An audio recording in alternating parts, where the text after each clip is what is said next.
Co-powered by Dish HD, Cricket Castly partner.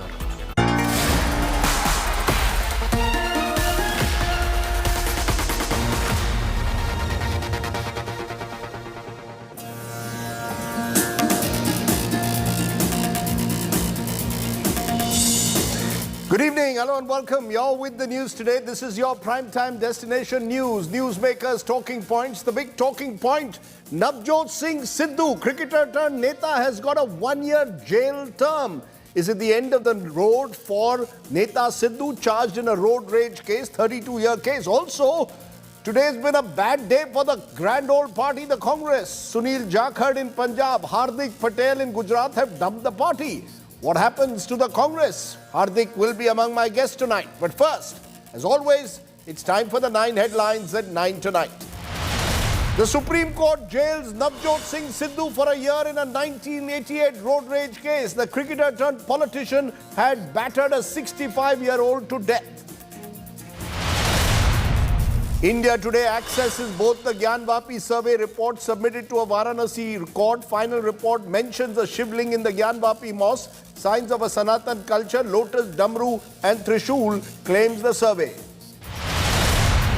After Ayodhya and Kashi, now the glare also on Mathura Krishna Janmabhoomi side, plea seeking removal of Shahi Eidgah mosque admitted in the lower court. 2 days, 2 blows to the Congress after Hardik Patel dumps the party. Former Punjab Congress chief Sunil Jakhar joins the BJP, says he quit the Congress due to its divisive politics. China begins the construction of a second bridge across Ladakh's Pangong Tso Lake. Government says talks with China are still on for a priority resolution to the standoff. More than 7 lakh people affected by the deluge in Assam, which has claimed 9 lives so far. Heavy rainfalls continue to lash the state for another few days. Big blow to the one nation, one tax move of the government. Supreme Court rules that the GST Council recommendations are not binding on centre and states. Dalal Street posts the worst single-day fall in 2 months. Sensex crashes over 1,400 points. Nifty sinks below 15,850 mark amidst weak global cues. All sectors in the red.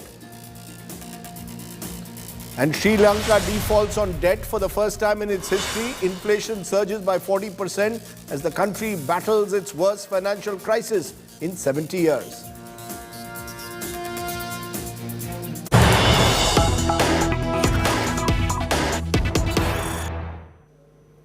But first, the news that's breaking at this moment. Navjot Singh Sidhu, the Congress leader from Punjab, is now likely to surrender on Friday afternoon. This arrest after the Supreme Court today ordered that Sidhu serve a 1-year jail sentence for a 1988 road rage case. Sidhu will be lodged in the Patiala Central Jail. Sidhu has said he respects the majesty of the court. That's the big story that's coming in. Navjot Singh Sidhu likely to be put in the Patiala Central Jail. 1-year sentence has been served on Sidhu by the Supreme Court. Now, all of this, of course, on a day of high drama because this is a 1988 case where Sidhu has been put in a 1-year jail term. The cricketer turned politician has accepted the court verdict. It comes at a time when Sidhu has lost in the Punjab elections and perhaps suggests that it could be the end of the road for the charismatic cricketer politician. Take a look. A few months ago, Navjot Singh Sidhu was in the race to be Punjab Chief Minister. But today, the former state Congress chief is headed to prison in a 34-year-old road rage case. The Supreme Court has sentenced Sidhu to 1-year jail term under the charge of voluntarily causing hurt. The court rejected the review plea by the victim's family to add the charge of culpable homicide not amounting to murder. The court in its order said, a disproportionately light punishment humiliates and frustrates the victim of crime. The court added that indifference to the rights of a victim of a crime is eroding the faith of the society in general. Sidhu, reacting to this sentence, has said he will submit to the majesty of the law. The former cricketer's lawyer thought the review play was a rare incident. The turbulence, a quietus has been given by the Supreme Court. This is a matter which is rather old. In fact, review petitions themselves were not activated for many, many months, almost under a year. I am so happy that ultimately the Supreme Court has given a quietus. The family, meanwhile, has decided to welcome the court's verdict. He has to go to jail. He has to surrender and go to jail. To answer आपके सवाल का जवाब, क्या उनके पास legal remedy है? वो एक curative petition है. वो क्यूरेटिव डाल सकते हैं जी कि जो 5 जजों के पास जाएगी, 3 जज सर्टिफाई करेंगे, पर वो remedy is very, very rarely exercised. The road rage case dates back to 1988, when Navjot Singh Sidhu got into an argument with a Patiala resident over a parking spot. Sidhu allegedly dragged him out of his car and hit him. The man later died. Sidhu was earlier let off with a fine of 1,000 rupees. Now, the maximum possible punishment under Section 323 of the Indian Penal Code has been given to Sidhu. From a humiliating defeat in Punjab elections to a conviction in the road rage case, the former cricketer's political career has hit a roadblock. For Navjot Singh Sidhu, a comeback from this point seems a tough challenge. Bureau Report, India Today. Let's look at that Sidhu case and get a sense of why it took so long for justice to be done. Has justice been done finally in this road rage case? Why did it take so long? Does this verdict build trust in the justice system or reveal the weaknesses in it? Joining me now are two guests from Punjab. Vinod Ghai is senior advocate at the Punjab and Haryana High Court in Chandigarh, and Shashikant, former DGP Punjab, joining us. Mr. Ghai, to you first. 32 years. The matter goes from one court to the other. Eventually, the Supreme Court in 2022 decides a matter that took place in 1988, 34 long years. What explains it? Is this normal? Mr. Sardesai, normally it takes few years, but not so long. Now, what happened in this case was, in 1988, the FIR was registered. And thereafter, some investigation conducted, and he was found innocent by the investigating agency. Thereafter, an application was moved under 319. So that took time. So he was summoned later on under 319, and then he was again tried by the court. Later on, another application under 321 was moved for withdrawal of prosecution. So that took so long, and ultimately in 1999, he was acquitted by the learned trial court. But then thereafter, the appeal was filed in the Honorable High Court against his acquittal. And after around 7 years in 2006, appeal against acquittal was decided by the Honorable High Court, and the Honorable High Court convicted him under Section 304. And he went in appeal against the order. These are the legal remedies which are available to all the persons who are convicted or acquitted. Now he went to the Honorable Supreme Court in the SLP, filed. Ultimately, he was convicted under 323 and sentence was given of rupees 1,000. And then a review petition in 2018 was filed. And ultimately now the review petition is decided. It took so long because not only when the investigation went on initially, which investigation also tried to exonerate him from the offence which he has allegedly committed according to the complainant.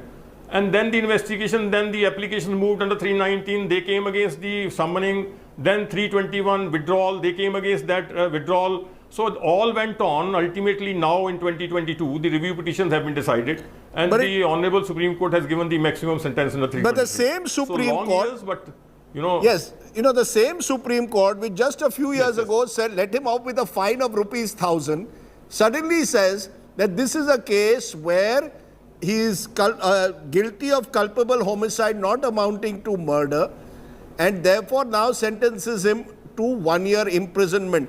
Shashikantji, what does it say also about the policing and the role the Punjab police played? Initially they said exonerated him, and suddenly now in 2022 we've got a case where the Supreme Court no less has had to intervene and sentence him to 1 year jail after 34 years.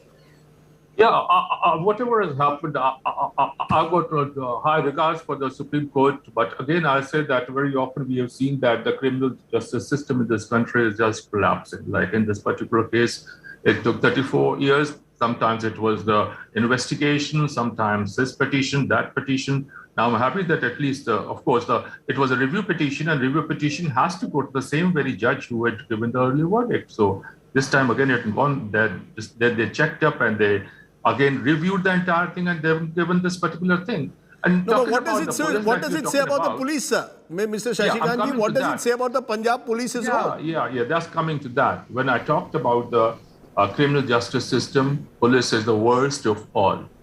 There was a question like my colleague, the advocate Sabi said that the police earlier said that yes, there was no crime made out, which is again wrong. It was writing on the wall that there was a crime committed, and they should have written their reports accordingly, which was not done. Very often it happens that high and mighty come in, and high and mighty, they always have their way, unfortunately. And this is one case. I'll request you to go slightly ponder a bit more and check up how many road rage cases are there and what's being done to them. In Motor Vehicle Act, there's no provision to check this road rage cases. What a shocking thing it is, state of affairs. What kind of country we have here? The basic thing, like the Motor Vehicle Act has been amended a number of times, but again, there is no question, there is no reference to the road rage cases. Let me ask that to you, Mr. Guy, is that true? That a road rage case is a very difficult case to prosecute? It is not. You know, there are provisions now. Even the learned courts and the Honorable High Court has also said that a person can be tried under 304. You know, I'll tell you the difference. When there is a road rage, an accident, it is 304A. But now if it is a road rage, the offence is under 304. That is culpable homicide not amounting to murder, which was the present case. So a person can be tried under 304. And the trial takes the same time as an accused who is being tried for a murder. So culpable homicide amounting to murder doesn't make any difference according to me. It was only the applications moved and the investigating agency which delayed the matter, and the matter was delayed for so long. And the application moved against the investigating agency that they are exonerating, and then the application moved that the withdrawal has not been allowed by the court. So that took so long. So you're saying now that after 34 years. You're saying the existing laws have enough provisions to have ensured a swifter prosecution. Yes. You're shaking your heads, Mr. Shashikant. Why are you shaking your head? Because I'm shaking my head because when you talk of 304 culpable homicide not amounting to murder, there are lots of ingredients therein. There has to be motive, this and that. Like in this case also, Sidhu's case, earlier there was a talk about this 304A when the High Court had taken cognizance of that. But later on came out that all the necessary ingredients for 304 were not there. So they said, okay, if it's not there, let it be 323 or maybe it be 279, whatever it is. But I'm saying that please check up the Indian Motor Vehicle Act. Why that is silent? Whereas every day these road rage cases are going on. How many cases under 304A you're going to file, and how many cases the court is going to take cognizance? Mr. Guy, you want to give a final word? Here is Mr. Shashikant is admitting to suggest, is admitting almost that VVIPs get away. Person who has died in the occurrence. If a person dies in the occurrence, it is culpable homicide amounting to murder. It's a very serious charge. A man has died, and the Honorable Supreme Court has held that the person who caused the injury knew where he is hitting. So the injury was on the head, and it is subdural hematoma in the head which caused the death. So the Honorable Supreme Court held, according to the medical evidence, it's a case, the person who caused the injury on the head knew that he is causing that injury. That is why under 323 the maximum punishment is given. Then why 34 years? The 34 years, I said, Mr. Sardesai, because of the investigating agency and the applications being moved by either by the accused or by the complainant against the orders passed by the trial court or by the High Court. This is what has happened in this case also. Not only the investigating agency exonerates him, an application for withdrawal of prosecution was also moved in the present case. Shashikant, do you want to be honest, as you are often, and say that because Navjot Sidhu was a high-profile politician who was both with the BJP, later with the Congress, that's why he was able to allow this case to drag on for so long. In fact, when this happened in '88, he was playing cricket for India. So I never comment on political things. Never. But my case, again, to the honorable colleague out here, is that every road rage doesn't lead to a killing, 304. I go on the road. I'm sure the lawyer is also going, or advocate sahab is also going in the court. You're going on the road. You are also going on the road, and I'm sure that even you, Mr. Sardesai, must have been a victim of this road rage number of times. What I'm talking about is that this particular case reflects shows the light, it's a bad light, that spot on the Motor Vehicle Act and the Indian law. Sir, you believe it's the motor. Okay. You believe it's the Motor Vehicles Act which has been exposed in the case. Others will say it is again the fact that when you are a VVIP politician, you can allow a case like this involving murder to drag on for 34 years. Either way, it could be the end of Navjot Singh Sidhu's political career for now. I appreciate both of you joining us. You believe it's not the end? We'll discuss that on another day. Let's therefore turn to the Congress party, the party of Navjot Singh Sidhu, because the party, after its Chintan Shivir this week, has more cause for chinta or trouble. After Hardik Patel in Gujarat embarrassed the Congress and attacked its leadership with a chicken sandwich and partying jibe while leaving the party, today Sunil Jakhar, another senior Congress leader, joined the BJP. Here today is once again a day in the office that shows the Congress party is on the back foot. Take a look. Trouble continues to mount for the grand old party. The Congress has suffered two big blows in as many days, with its working president in Gujarat and former chief in Punjab leaving the party. तो नौबत आई तोड़ने की, वो सिद्धांतों से जुड़ी हुई थी। मैं समझता हूं कि बीजेपी के यहाँ आके इस भावना को कि हमारे गुरुओं, संतों, पीर पैगंबरों की धरती से, जहाँ से मानस की जात सभी एक हो पहचानबे की मूल मंत्र जो दिया था, उसको आगे लेके देश की अखंडता और पंजाब में आपसी भाईचारे को कायम और विकास के लिए बात की जा सके। With Jakhar joining the party, the BJP found new ammunition to mock Congress. देखिए, उत्तर से लेकर दक्षिण तक, पश्चिम से लेकर पूर्व तक कांग्रेस पार्टी टुकड़े टुकड़े मोड में है। हर जगह कांग्रेस पार्टी के नेता ही कांग्रेस पार्टी के नेतृत्व पर अविश्वास प्रस्ताव पारित करके उनका साथ छोड़ रहे हैं और कांग्रेस पार्टी का टुकड़े टुकड़े हो रहे हैं। हाँ, कांग्रेस ने अपने कुछ हट करके भी कुछ निर्णय लिए, जिन लोगों को मौका दिया, बड़े प्लेटफॉर्म दिए, और उन लोगों को चाहिए कि अब जो कांग्रेस ने उनको दिया इस कठोर समय में जो है उसका प्रतिदान करें। Jakhar's crossover to the BJP comes just a day after Patidar leader Hardik Patel unceremoniously dumped the Congress after 3 years. ગુજરાતની અંદર માત્ર હાર્દિક પટેલ કોંગ્રેસથી નારાજ નથી. ગુજરાતની અંદર એવા અસંખ્ય યુવાનો એવા છે, અસંખ્ય ધારાસભ્યો એવા છે, અસંખ્ય નેતાઓ એવા છે કે જે પોતાની પરિસ્થિતિને એવી હદે મૂકી દીધી છે કે માત્ર ને માત્ર કોંગ્રેસ પાર્ટી એ લોકોનો ઉપયોગ કરવા માંગે છે, એ લોકોનો દુરુપયોગ કરવા માંગે છે અને સમય આવે એટલે એ લોકોને ફેંકી દેવાનું કામ કરે છે. The grand old party has been plagued by growing dissent amid its consistently dismal performance in state polls. The exit of two big leaders is embarrassing for the Congress as they come just days after its Chintan Shivir held in Udaipur aimed at reviving the party. Bureau Report, India Today. So what explains this latest exodus from the Congress? Are personal ambitions fueling the exodus, or is it simply that disillusion with the Gandhis, people are leaving the Congress? Leadership issues or personal ambition? Well, joining us now, Supriya Srinath, Congress's very combative spokesperson, Kaushik Deka, executive editor at India Today, who tracks the Congress party for the magazine, and Sanjay Jha, once with the Congress, now suspended. And appreciate all three of you joining us. I want you to first listen though to Hardik Patel, because he's the newsmaker. I spoke just now, a little while ago, to Hardik, and I began asking him, हार्दिक जी, हम अगले हफ्ते इसी programme पर बात किए थे और तब आपने कहा था कोई प्रॉब्लम नहीं, सब इशू जो है लोकल लेवल पर है, गुजरात में है, you have full faith in party leadership in Rahul Gandhi. लेकिन कुछ दिन बाद कल आप चिट्ठी लिखते हैं, resignation letter, attacking the same Rahul Gandhi and the Congress leadership. क्या बदल गया 5 दिन में? क्या इतना बदल गया हार्दिक जी? आपने एक वीक पहले बात की थी, मैंने तब भी कहा था कि मुझे भरोसा है कि आने वाले दिनों में इस मुद्दे पर निराकरण हो जाएगा, लेकिन एक वीक में किसी भी प्रकार की इस मुद्दे पर बात ही नहीं हो रही। मैं लगातार कहता हूँ कि गुजरात के भीतर हमें गुजरात की अस्मिता को लेकर बात करनी पड़ेगी। आप हर बार सिर्फ गुजरातियों को टारगेट करेंगे गुजरात में तो कैसे चलेगा।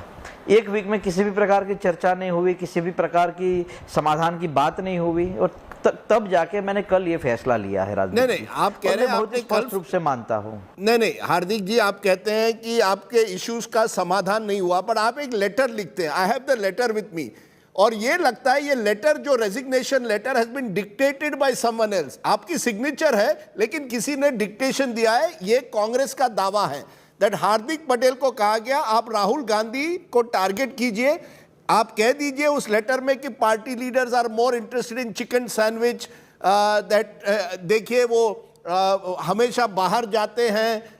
ये लैंग्वेज जो है एक कोई बीजेपी स्पोक्सपर्सन की जो टीवी स्टूडियो में लैंग्वेज होती है वो हार्दिक पटेल ने अपने लेटर में लिख दी राहुल गांधी और एक तरह से कांग्रेस को टारगेट करने में।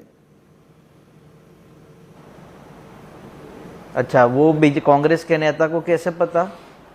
क्योंकि उनको मालूम है कि ये सब सारी स्थिति हो रही है। इसलिए अगर गुजरात के भीतर अगर आप आते हैं तो गुजरात के मुद्दों को लेकर गुजरात के नेता सेंट्रल लीडरशिप को क्यों कोई मुद्दा नहीं देते?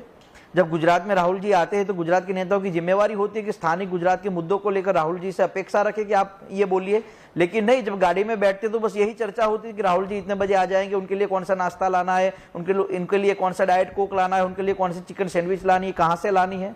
तो दुख तो लगेगा ना कि जब स्टेट की लीडरशिप स्टेट के मुद्दों को लेकर हमारे सेंट्रल लीडरशिप से अगर उस मामले में बात करना नहीं चाहती और सिर्फ इन्हीं मुद्दों पर रखना चाहती है तो वो खुल के मैं बोलूंगा। और जब मैं सेंट्रल लीडरशिप से किसी भी मुद्दे पर अगर बात करता हूं तो अगर वो मेरी बात को ध्यान से नहीं सुनेंगे तो क्या दुख नहीं होगा? हम गुजरात के भीतर एक लीडरशिप उस हिसाब से तैयार की थी क्योंकि लोगों ने हमें पसंद किया था, हम एक आंदोलन से बाहर निकले हुए लोग थे, तब जाके इन सारे मुद्दों पर राजदीप जी से खुल के बोलना चाहिए। और कांग्रेस पार्टी में जब था मैं ये 2-4 दिनों से नहीं बोल रहा, मैं 6 महीने से लगातार पार्टी को कह रहा हूं कि हम ये गलती कर रहे हैं, हमें ये गलती सुधारनी चाहिए। ये लोग गलती सुधारना नहीं चाहते, गुजरात के मुद्दे पर खुल के कुछ काम ही नहीं करना चाहते। जब किसी भी गुजराती की बात आती है तो बस प्रधानमंत्री जी को आप नफरत करते हैं या प्रधानमंत्री जी को आप पसंद नहीं करते तो हर गुजराती को आप नफरत करना चाहते हैं, हर गुजराती पर सवाल खड़ा करना चाहते। तो स्वाभाविक है कि खुल के बोलना चाहिए। और मैंने खुले ईमानदारी से ये बात रखी है। जब मैं पार्टी ज्वाइन कर रहा था तब मैंने कहा था कि मैं पार्टी में आऊंगा, मैं पार्टी में रहकर लोगों के हितों का काम करूंगा। आपने कोई काम ही नहीं करने दिया। आपने बोला कि हमने हार्दिक को सब कुछ दिया, क्या दिया? हमने 2015 और 2017 के चुनाव में पूरी मदद की थी कांग्रेस पार्टी को, हमने आंदोलन किया, इसका फायदा डायरेक्ट विपक्ष के रूप में कांग्रेस पार्टी को मिला था। आपने बोला हमने हार्दिक को वर्किंग प्रेसिडेंट बना दिया। अरे सर, आप किसी को भी वर्किंग प्रेसिडेंट बना दो लेकिन उसको काम ही नहीं दोगे तो उसके पद का मतलब क्या है? हार्दिक पटेल, ये बड़ी अच्छी चीजें आप कह रहे हैं क्योंकि कल तक तो आप राहुल गांधी को की तारीफ कर रहे थे, you are praising Rahul Gandhi and attacking Narendra Modi. अब आप जिस भाषा का प्रयोग करते हैं लगता है कुछ तो चेंज हुआ है ना। देखिए, राजनीति में राजदीप जी चाहे दुश्मन भी हो लेकिन उसकी अगर कोई सही चीज हो तो उसकी तारीफ करनी चाहिए। अगर राम मंदिर के मुद्दे पर कोई अच्छा फैसला आया तो उस पर हम लोगों ने तारीफ कर दी तो क्या वो गलत कर दिया? सत्ता अटल बिहारी वाजपेयी हो या जवाहरलाल नेहरू जी अगर पहले तो वो क्या कहते थे, चाहे आपका दुश्मन का विपक्ष का नेता कोई भी क्यों ना हो, अगर वो सही कर रहा है तो उसकी तारीफ करनी चाहिए। तो अगर प्रधानमंत्री जी कोई चीज अच्छा कर रहा है तो उसकी तारीफ करनी चाहिए। राहुल जी की मैं बात कर रहा हूं, मैंने पहले भी कहा कि राहुल जी अगर किसी मुद्दे पर अच्छी बात कर रहे थे तो मैंने उनकी तारीफ की। अगर वो किसी मुद्दे पर गलत बोल रहे थे, अगर मान लीजिए कि गुजरात का मुद्दा होता है राजदीप जी, तो हर मुद्दे पर आप अदानी अंबानी को गाली देते हैं तो ये गलत है। क्योंकि गुजरात में अदानी अंबानी कोई 2014 के बाद थोड़ी ना बने, वो पहले से अदानी अंबानी है, वो पहले से बिजनेस करते हैं। लेकिन आप वो गुजराती इसीलिए गाली देना चाहते हैं क्या? तो हमने कई बार कहा कि आप सिर्फ उद्योगपति को टारगेट मत कीजिए क्योंकि गुजरात व्यापारी स्टेट है, व्यापार से जुड़ा हुआ स्टेट है। तो अरे बट हार्दिक पटेल, राहुल गांधी अडानी अंबानी को तो 2017 के पहले भी टारगेट करते थे, इसके बावजूद आप कांग्रेस में शामिल हो गए। आपने खुद कहा था मोदी जी एंटी गुजराती है, एंटी पाटीदार है, एंटी यूथ है। अब इलेक्शन आ रहे हैं, लगता है आपने यू टर्न कर दी है। अब आप हर मौके पर मोदी जी की तारीफ करना चाहते हैं और राहुल जी को गाली देना चाहते हैं। अरे राजदीप जी, जब आंदोलन होते हैं, राजदीप जी आंदोलन होते हैं तो सत्ता के खिलाफ ही होते हैं। और जब आंदोलन होते हैं तो सत्ता से मांगा जाता है, सत्ता से मांगा गया तब जाके दिया गया। तो आंदोलन के समय की परिस्थितियां अलग होती है। और जब मैं कांग्रेस में जुड़ा था मुझे यह था कि कांग्रेस कुछ अच्छा करना चाहेगी। ये 3 साल के भीतर मैंने देखा कि एक भी बड़ा कार्यक्रम जो जनता के हित के लिए हो, कोई बड़ा प्रोटेस्ट हो, एक भी काम करना नहीं चाहते। सब यहाँ के लोकल पुलिस से सेटिंग करके इतना चलेंगे फिर गाड़ी में बैठ जाएंगे, इतना विरोध करेंगे फिर गाड़ी में बैठ जाएंगे। ये तो थोड़ी चलेगा ना। आप अगर विपक्ष की भूमिका में है, अगर आप विपक्ष की भूमिका में काम करना नहीं चाहते, सिर्फ 4-5 नेताओं के इशारे ही पूरा गुजरात कांग्रेस चलाना चाहते हैं, तो स्वाभाविक रूप से दुख होता है। और मैंने कई बार पार्टी के लीडरशिप से मैंने कहा कि ये आप गलती कर रहे हैं, तो उस गलती को सुधारने का तो काम कभी किया ही नहीं।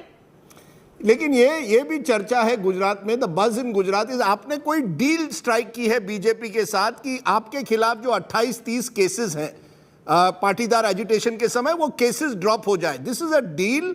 आप डरते हैं कि अगर आप बीजेपी में नहीं जाएंगे या कांग्रेस नहीं छोड़ेंगे तो आपको जेल में डाला जाएगा। इज दैट ट्रू और नॉट?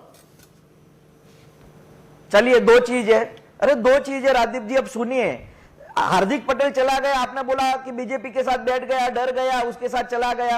अरे मैं अकेला थोड़ी गया हूं। गुजरात में पिछले 7 साल के भीतर कुल मिलाकर 32 से अधिक चालू विधायक चले गए हैं। कई सारे पूर्व लोकसभा के उम्मीदवार चले गए हैं, कई सारे पूर्व विधायक चले गए। सब लोग इसलिए चले गए। आरपीएन सिंह जी चले गए, क्यों गए?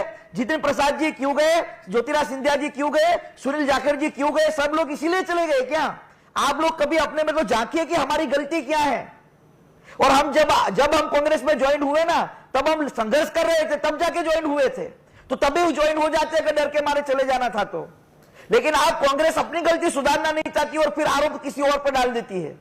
But Hardik ji, let's be honest. You are also doing this because BJP is a better option for you in Gujarat in election year. Election year है और इसीलिए आपके आलोचक कहते हैं आपकी एक ही विचारधारा है, opportunism. आप एक ambitious young leader हैं जिनको सत्ता किसी भी हालत में चाहिए। आप ये सब सत्ता के लिए है, कुर्सी के लिए। 2019 में जब मैंने कांग्रेस पार्टी ज्वाइन किया था राजदीप जी, तब मुझ पर 2 साल की सजा थी, मैं चुनाव नहीं लड़ सकता था। तो तभी नहीं जाता अगर ये एम्बिशन होते तो। मुझे तो गुजरात से मतलब है, मुझे गुजरात के लोगों से मतलब है। गुजरात के लोगों ने हमको इसलिए सहयोग दिया था क्योंकि हम हर एक मुद्दे पर आक्रामकता से खड़े होते थे। हमने गुजरात की जनता को बिना पद बिना प्रतिष्ठा हमने 10% रिजर्वेशन दिलवाया है, 1000 करोड़ की युवा स्वावलंबन योजनाएं दिलवाई है, बिन आरक्षित आयोग दिलवाया है। तो हम ये चाहते हैं कि हम जनता के हितों के लिए कुछ अच्छा करें।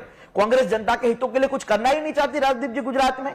और हम तो ये सुनते थे कि कांग्रेस पार्टी जातिवाद की राजनीति करती है। अरे कांग्रेस पार्टी में सबसे बड़ी जातिवाद की राजनीति होती है गुजरात में।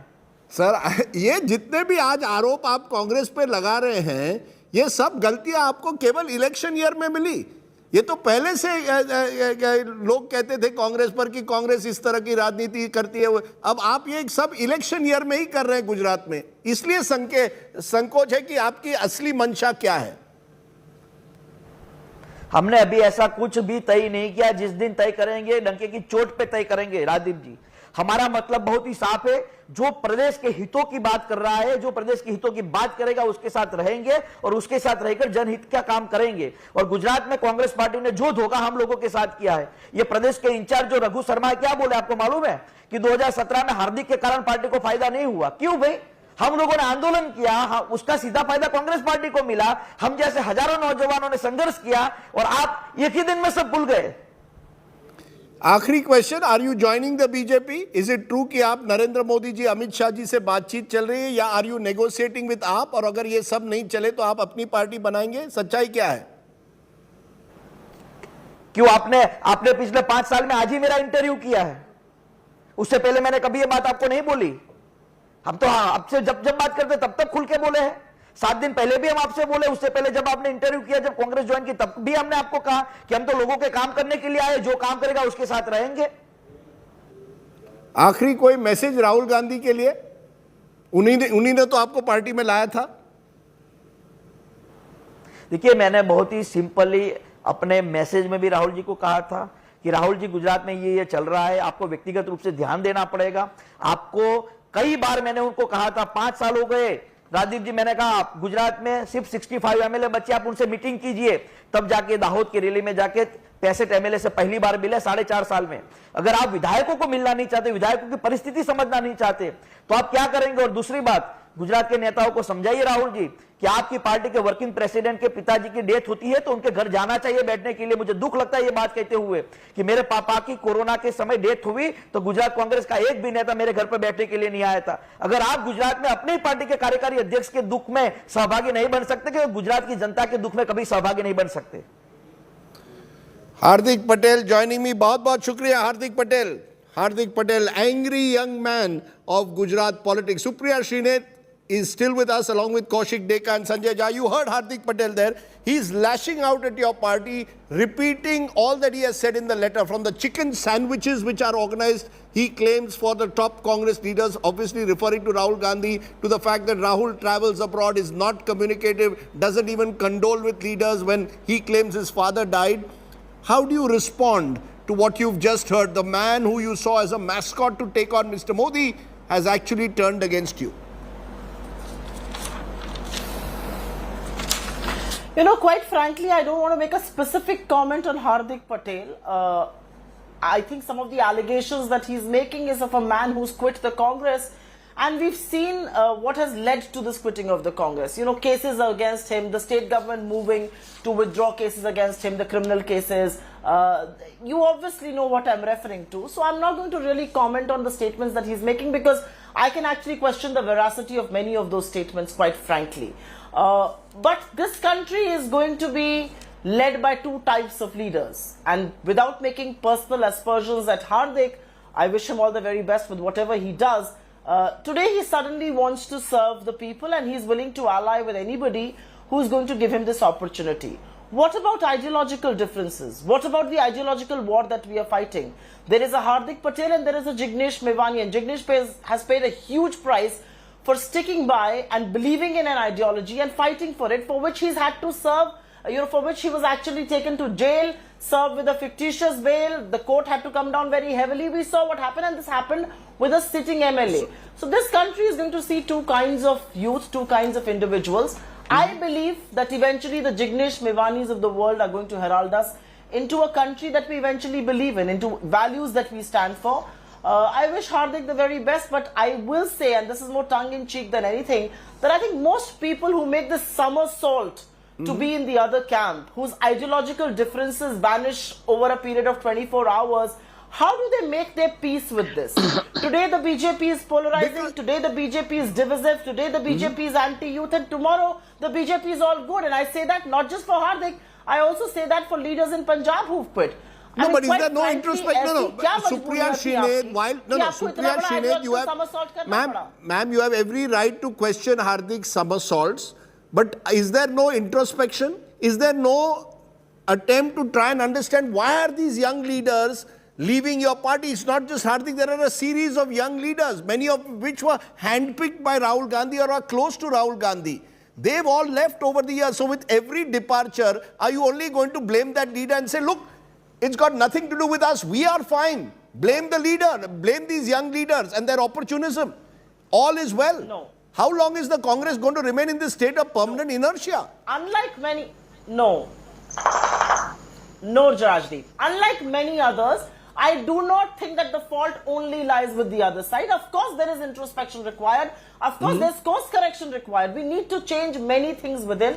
And this Nav Sankalp Shivir was an attempt to do so. I think the democratic platform that it gave many a Congress women and men from all parts of the country to voice their concern as candidly as they did, I was really taken aback, because I didn't think a political party gives you a platform like this. Having said that, and I am not, which is why I said I'm not casting aspersions, I'm sure they had their limitations, and I'm sure the party needs to do soul searching and a real introspection and a course correction.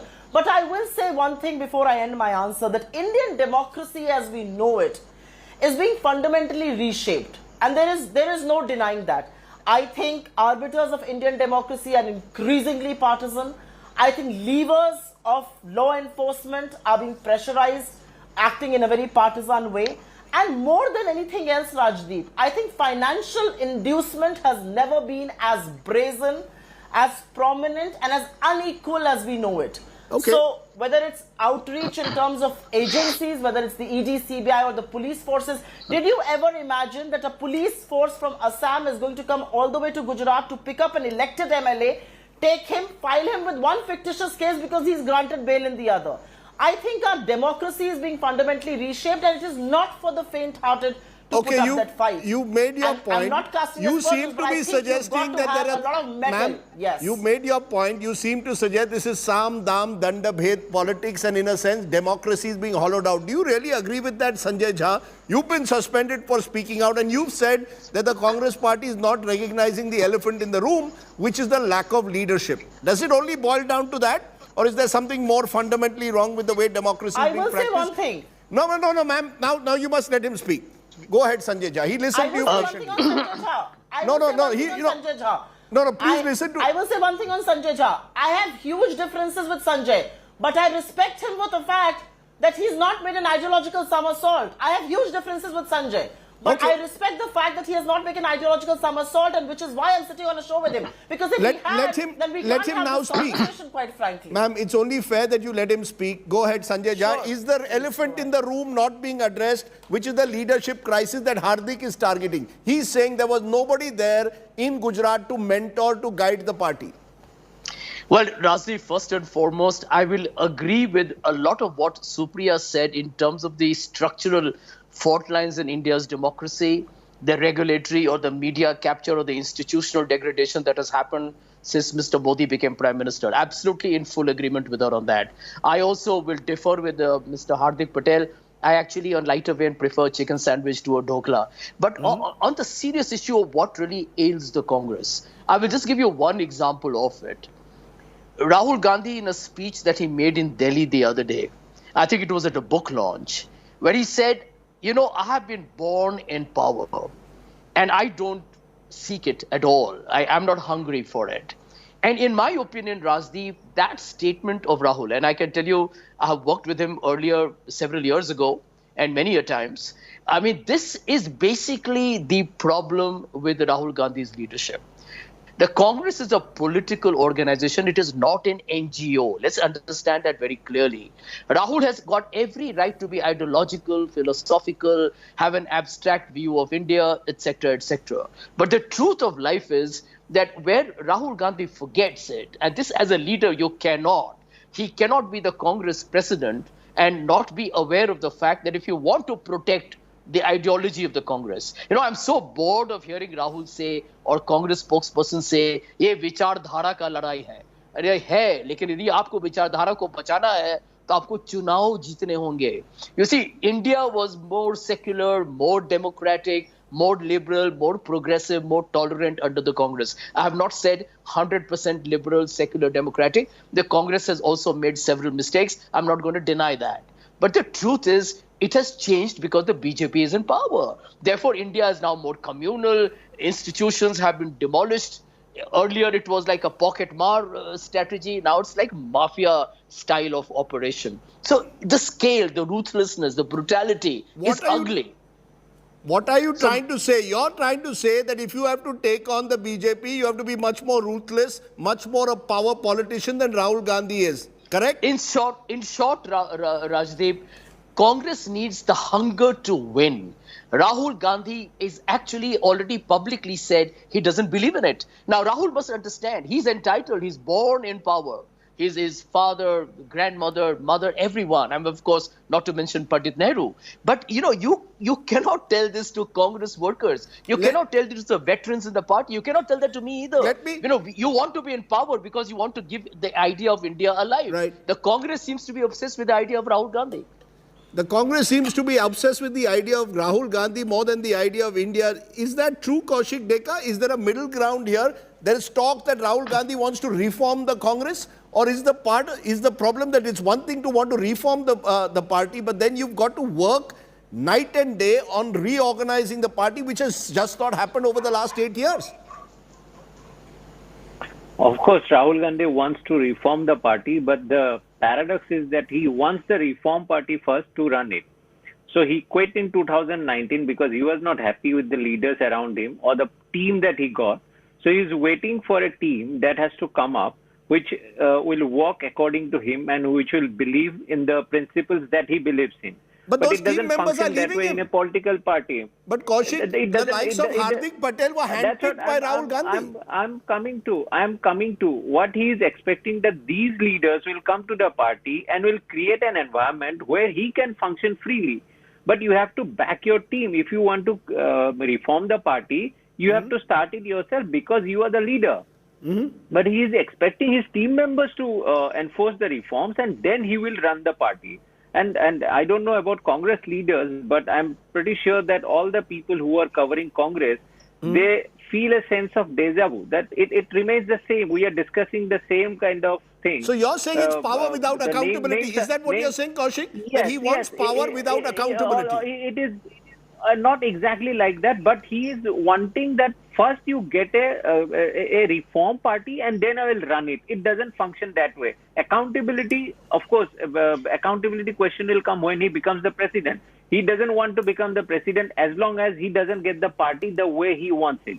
And now so there are other problems adding to it. If you remember, there was a biscuit problem some years back in 2015-16, and now there is sandwich problem, and God knows what will be the next. So, Rahul Gandhi seriously seems to be having food problems.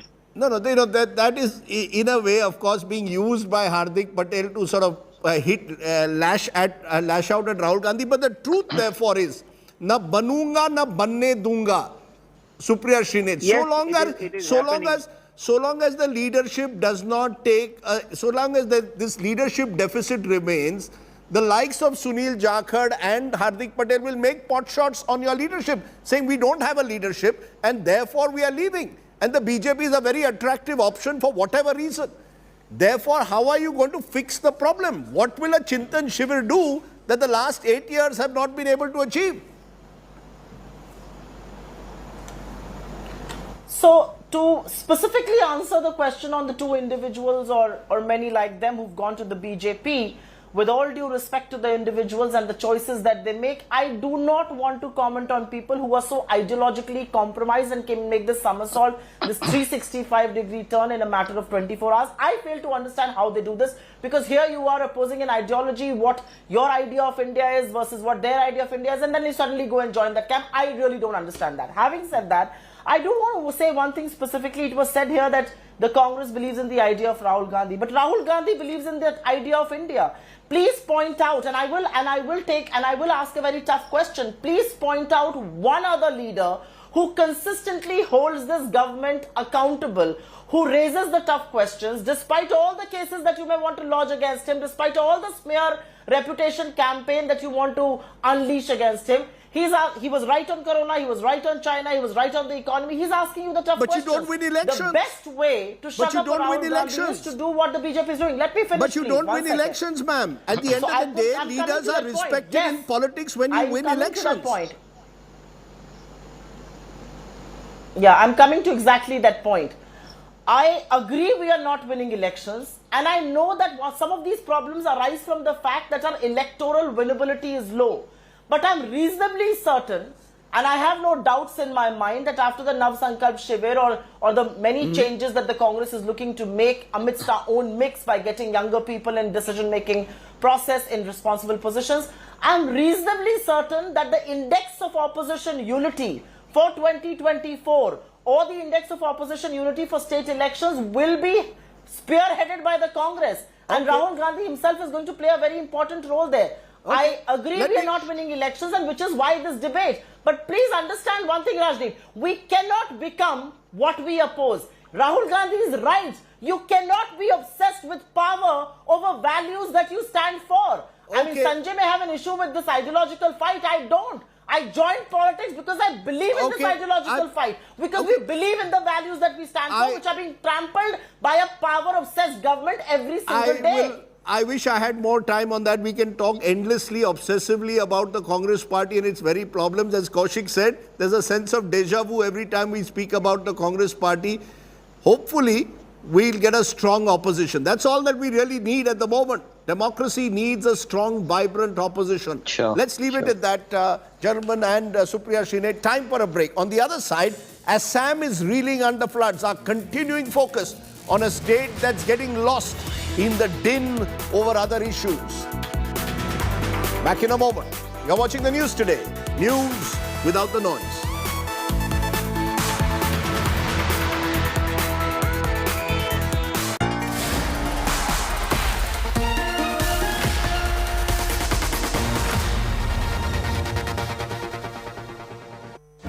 Make your media plan smarter with India Today Live TV on your connected devices. Amplify your brand with 100 million smart internet viewers. To advertise, mail us at sales@aajtak.com or call 9999892171.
You are watching India Today.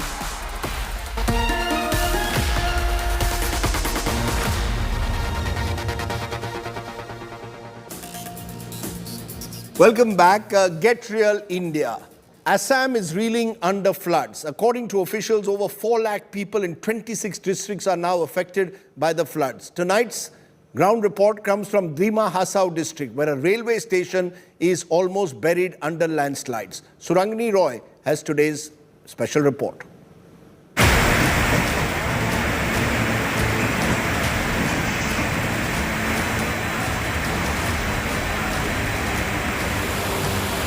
Floods and landslides wreak havoc. Over 4 lakh people in 26 districts affected. Several lives lost, many more at risk. Situation continues to remain grim in Assam. New Haflong railway station in Dima Hasao district now completely submerged in the debris from a landslide. Images of the station that went viral revealed the true horrors of Assam floods. India Today reached ground zero for first-hand account of the destruction in the area. This is Dima Hasao, the district, and the road you see is taking us to an area called Haflong. But as you can see, half of this area is completely, the debris is still over here. We do not understand whether this is a fresh one because the water is still receding. It's coming down towards the valley from the hills. This debris is still around. नहीं नया है ये नया है कब हुआ हाँ ये इसको मैंने 2 दिन हो गया ना क्या इतना 2 दिन हो गया 2 दिन हो गया अभी तक साफ नहीं किया हाँ अभी तक साफ नहीं किया अभी वो कर क्या ना किया अबे कहना है सब खोना है. The state agencies are working round the clock to clear tunnels and roads to ensure that essential services reach the people. This road, this tunnel that you see behind me takes us to Silchar, but 24 hours back this was completely blocked. The simple reason is because of the landslides that took place over here. As you can see now, these vehicles are moving thanks to the state government's JCBs that have been clearing these roads so that vehicular movement can resume in a normal way. The Jorhat district administration sent food items to the flood-affected areas of Barak and Haflong with Air Force assistance. The Kachar district administration has closed all educational institutions and non-essential private establishments for 48 hours. The Met Department has predicted widespread rain across the state for the next few days. Assam may not be getting any respite for a few days. With Suragni Roy, Bureau Report, India Today.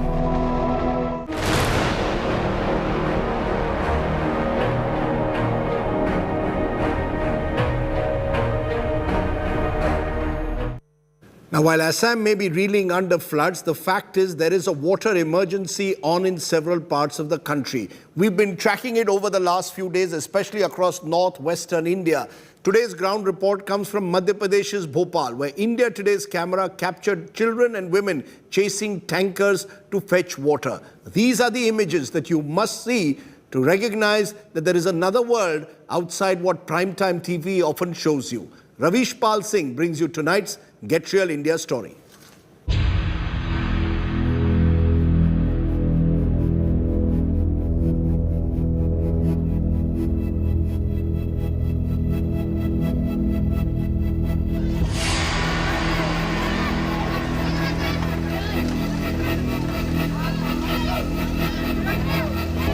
A kid climbing a water tanker, fighting his way through to fetch water, struggling for every single drop. The images best describe the water scarcity in Madhya Pradesh. The arrival of water tankers in the Ganesh Nagar slums of Bhopal triggers a mad sprint. From kids to adults to the elderly, everyone joins the chase. कितने बर्तन भर लेते हो आप? ये सब खेलने जाते हो या पानी भरते रहते हो? खेलने में ज़्यादा पानी भरते हैं। पानी भरते हो। काम के वजह से खड़े हैं पानी के लिए, अब कोई टाइम ही नहीं है पानी का। काम छोड़ के आते हैं, अब क्या करेंगे? क्या कमाएंगे? बच्चा भूखन मर रहा है, प्यासन भी बैठी, पानी नहीं खुद देख रहा है, टैंकर कब आए? एक टैंकर आए तो रोज पानी भरा है तो भरा जाए, नहीं तो क्या चलो भरागा वो तो रहने दो, छोड़ के और चलते हैं, पानी भरा है चाहे न भरा है। 70-year-old Sukhram is used to it all. He brings water in pots every day, and it is a story that repeats every summer. They claim the entire settlement depends on tanker water only, and there is no proper water supply. पानी आता ही नहीं sir, यहाँ 3-4 साल से line ले daily पैसे ले गए हमसे पानी के, लाइन डलवाने के, अब चालू करेंगे, उनने नहीं किया। बहुत परेशानी हमारी पानी के लिए। पाइपलाइन डली हुई है। कब डली थी? करीब 1-1.5 साल हो गई है। पैसे जमा करने हमको 4-5 साल हो गई, ना पार्षद आ रहा है, ना कोई आ रहा है, ना कोई सुनवाई हो रही है। इधर पानी के लिए बहुत दिक्कत हो रही है। अभी एक दिन हमने कोई अधिकारी है उसे फ़ोन लगाया था तो रोड टैंकर आने लगा ना, एक दिन छोड़ के एक दिन आता था sir. The Bhopal municipal authorities admit there is water shortage in some areas of the city. Kolar का मेन पाइपलाइन रिप्लेस करने के कारण थोड़ा सा ये तात्कालिक रूप से दिक्कत आया है। लाइन रिप्लेस हो गई, पानी सप्लाई होने लगा। कल रात को सारे 45 टैंक्स मतलब भर पाए हैं, और परसों भी मतलब हम लोग टैंक भर पाए थे। क्योंकि 4 दिन का लॉन्ग गैप आया, इसीलिए मतलब पूर्णतः परफेक्टली एक दिन में उतनी पानी आपूर्ति नहीं हो पाई जितना गैप हो गया है। With heat waves sweeping North India, the water scarcity has only added to the woes of people living in Ganesh Nagar slums. A steady supply of tap water remains a pipe dream for them. With Ravish Pal Singh in Bhopal, Bureau Report, India Today.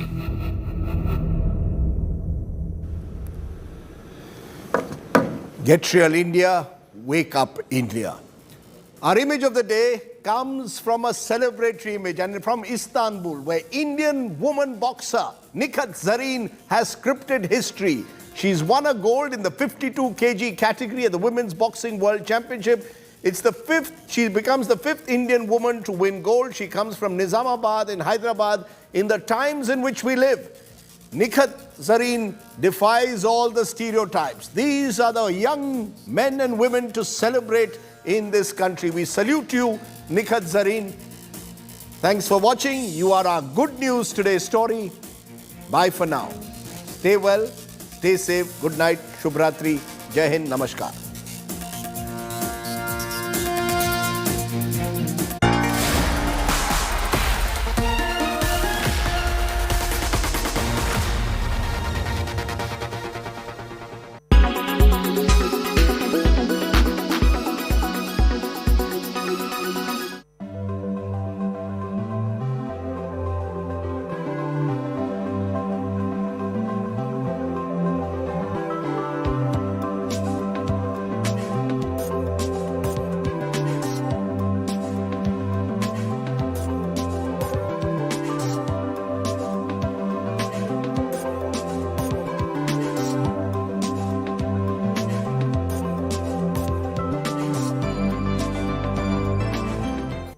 $100 billion items of clothing are sold each year in the world, double the figure 15 years ago, a consequence of fast fashion, the response to the latest trends.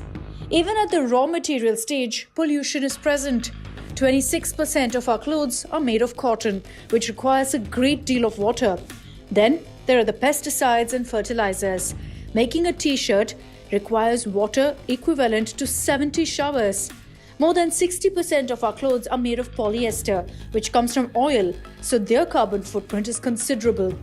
Dyeing, washing out, softening the raw material require products that are as dangerous for workers that use them as they are for the environment. Transporting clothes is far from environment friendly. A pair of jeans can travel 1.5 times around the world. Even in our homes, clothes continue to pollute. When they're washed, our polyester shirts and shorts release microfibers into the oceans, as much as 500,000 tons per year, the equivalent of 50 billion bottles of plastic. Textiles are one of the world's most polluting industries. 1.2 billion tons of greenhouse gases are released into the atmosphere each year, more than international air travel and maritime shipping combined.